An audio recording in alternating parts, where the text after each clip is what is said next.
Regardez notre monarque avec un petit verre de champagne qui est payé par tous les Français. Regardez ça.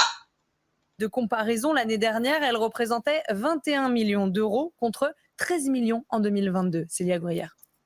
Ce sont des réceptions de plus en plus nombreuses et surtout de plus en plus coûteuses. La Cour des comptes alerte sur les dépenses de l'Élysée. En 2023, seconde année du mandat d'Emmanuel Macron, 171 réceptions ont été organisées contre 146 en 2019. Bah oui, hein. Même augmentation pour le nombre d'invités qui a grimpé de 13% en un an. Les dépenses par convive ont, elles, explosé de 20,5%. Au total, les principaux cocktails organisés par Emmanuel Macron ont coûté 202 000 euros. Et c'est sans compter les 2 dîners d'État pour la venue du Premier ministre indien et du roi Charles III. Ils ont respectivement coûté 412 000 et 474 000 euros. Les remises de décoration ont quant à elles entraîné des frais de traiteur qui ont doublé en l'espace d'un an. En 2023, elles ont coûté 66 000 euros.